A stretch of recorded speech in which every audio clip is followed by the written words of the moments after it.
Assalamualaikum warahmatullahi wabarakatuh. Apa kabar sahabat beriman?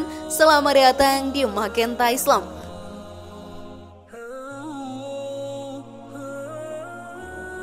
Meski dalam sebuah hadis Rasulullah Shallallahu Alaihi Wasallam pernah menyampaikan bahwa kebanyakan penghuni neraka adalah wanita, bukan berarti laki-laki bisa tenang dan leha-leha begitu saja. Ada 4 golongan laki-laki yang akan masuk neraka akibat tidak bertanggung jawab kepada wanita. Maka berhati-hatilah, penuhilah hak-hak wanita dan Allah Subhanahu wa Ta'ala akan meridhoimu. Lalu sahabat beriman, siapa sajakah mereka? Temukan jawabannya dengan menyimak video ini hingga akhir. Inilah 4 golongan lelaki yang masuk neraka karena wanita tidak mengimami istri saat sholat. Apakah termasuk? Versi dari Magenta Islam.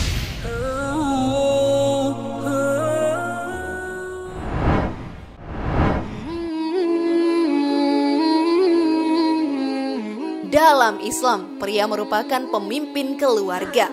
Dia harus mengingatkan keluarganya untuk tetap berada di jalan Allah Ta'ala.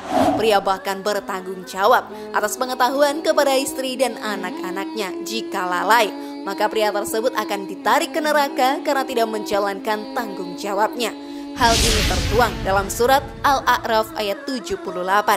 Masuklah kamu sekalian sedalam neraka bersama umat-umat jin dan manusia yang tidak terdahulu sebelum kamu. Setiap suatu umat yang masuk ke dalam neraka, dia mengutuk kawannya, menyesatkannya. Sehingga apabila mereka masuk semuanya, berkatalah orang-orang yang masuk kemudian di antara mereka kepada orang-orang yang terdahulu, ya Tuhan kami, mereka telah menyesatkan kami. Sebab itu datanglah kepada mereka siksaan yang berlipat ganda dari neraka. Allah berfirman, masing-masing mendapat siksaan yang berlipat ganda, akan tetapi kamu tidak mengetahuinya. Maka mari kita simak lebih dalam sahabat beriman, siapakah golongan 4 orang laki-laki itu. Namun sebelum lanjut, klik dulu tombol loncengnya ya, supaya kita tetap bertebar syiar melalui channel ini. Mari berbagi pengetahuan dan ilmu yang bermanfaat. Amin ya rabbal alamin.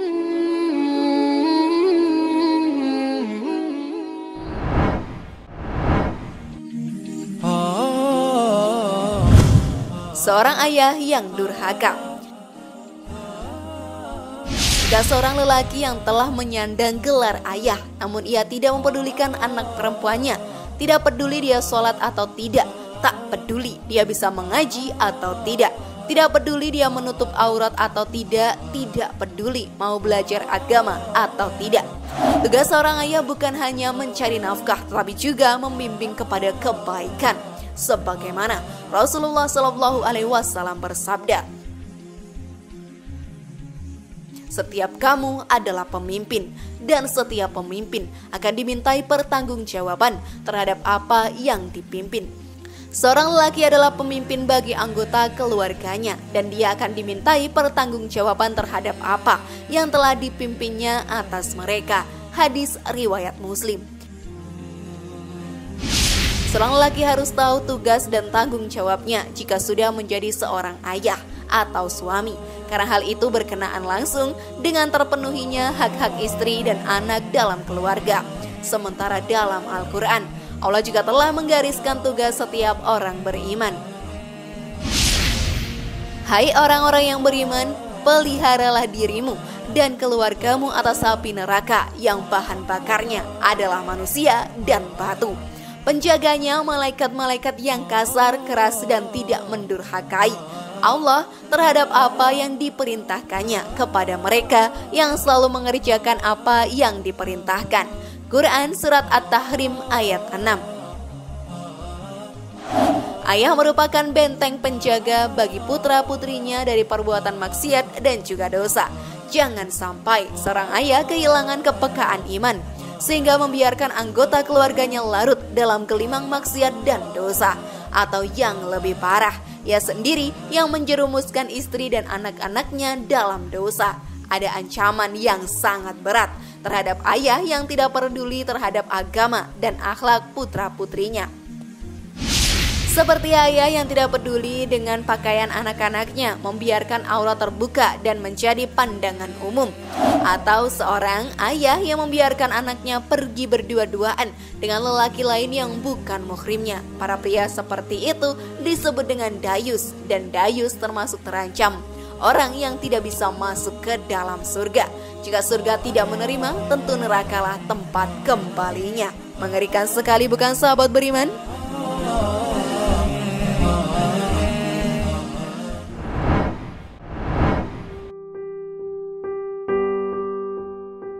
Seorang suami yang zalim. Suami yang durhaka dan zalim kepada istrinya. Istri merupakan amanah yang dititipkan walinya kepada seorang pria yang bernama suami. Ingatlah, istri bukan hanya mesin pembuat anak, tetapi istri adalah sebuah titipan yang harus dijaga dan diberi kasih sayang. Allah Subhanahu wa Ta'ala berfirman, dan bergaulah dengan mereka secara baik. Kemudian bila kamu tidak menyukai mereka, maka bersabarlah, karena mungkin kamu tidak menyukai sesuatu, padahal Allah menjadikan kepadanya kebaikan yang banyak. Quran Surat An-Nisa ayat 19.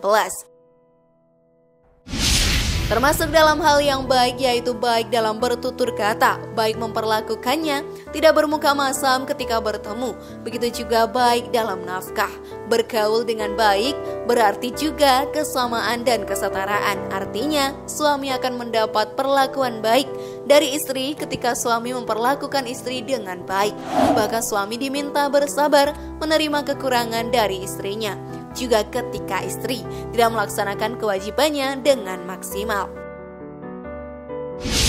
Janganlah suami yang beriman membenci istrinya yang beriman. Jika dia tidak menyukai satu akhlak darinya, dia pasti menyukai akhlak lain darinya. Hadis riwayat Muslim.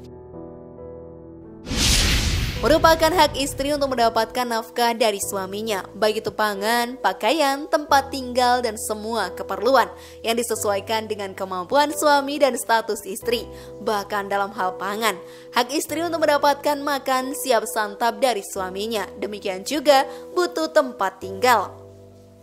Sebagian ahli fikih mengatakan tempat tinggal untuk istri haruslah khusus untuk istri tersebut, tidak boleh bercampur dengan keluarga lainnya.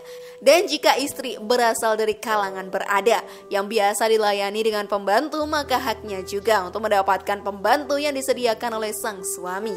Merupakan sebuah kezaliman jika suami memiliki kelapangan ekonomi tetapi kikir terhadap istrinya, bahkan cenderung mengebiri hak-haknya. Sifat kikir amat dicela Allah dan Rasulnya. Apalagi sahabat beriman jika itu dilakukan terhadap orang yang berhak seperti seorang istri. Oleh sebab itu, dalam kasus suami yang mampu tapi kikir, Rasulullah SAW memberi keringanan atas istri untuk mengambil harta suami sewajarnya, meski dengan diam-diam sekalipun. Hal ini tidak dapat dianggap pencurian karena ia memiliki hak pada harta suaminya.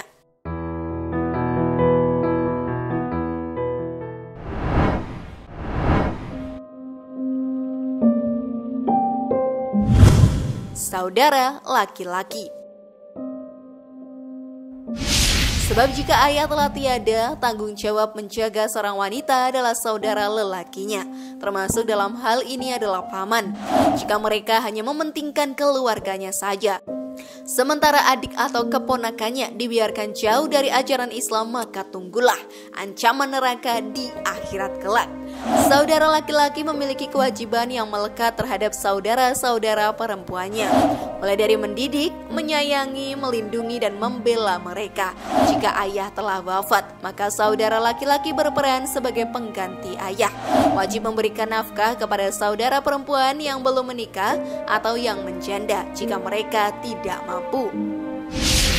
Saudara perempuan wajib mentaati dan menghormati saudara laki-lakinya. Jika janda tersebut memiliki anak, maka anak tersebut yang wajib memberikan nafkahnya adalah ayahnya. Jika ayah telah wafat, maka kakek dari ayah atau saudara dari ayah yang wajib memberi nafkah kepada anak-anak janda tersebut. Sahabat beriman, saudara laki-laki yang menelantarkan saudara perempuan, maka ia telah durhaka kepada orang tuanya.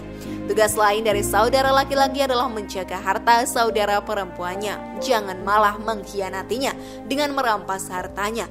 Ia juga tidak boleh menghalang-halangi jika ada orang baik yang melamar saudarinya. Sudah semakin paham sahabat beriman?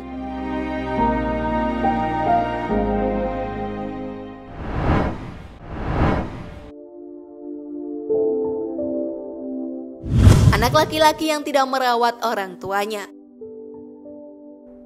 Sebab anak laki-laki wajib menafkahi istri dan anaknya, dan juga wajib memperhatikan nasib ibu kandungnya.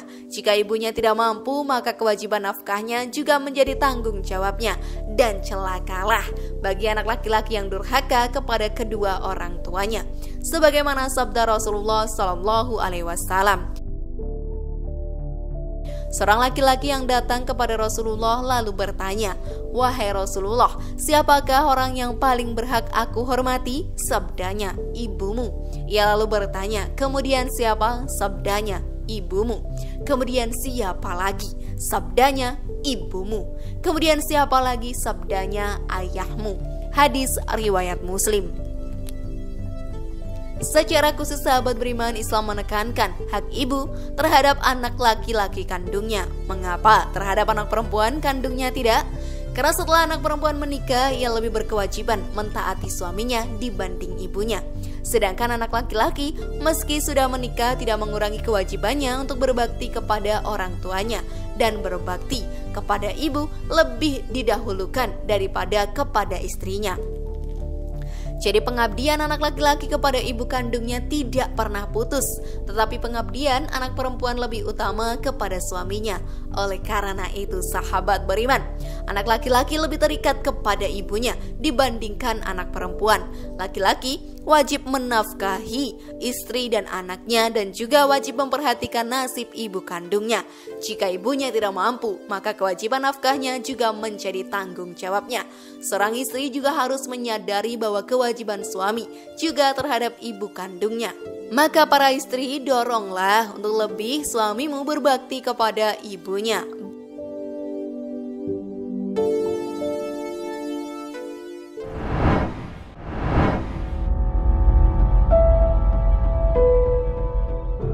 Bagaimana sahabat beriman? Sudah siapkah menjadi lebih baik sekarang? Mari membangun Magenta Islam ini dengan cara klik tombol subscribe, like, share, dan aktifkan tombol loncengnya. Wassalamualaikum warahmatullahi wabarakatuh. Dan jangan lupa tonton video yang lainnya ya.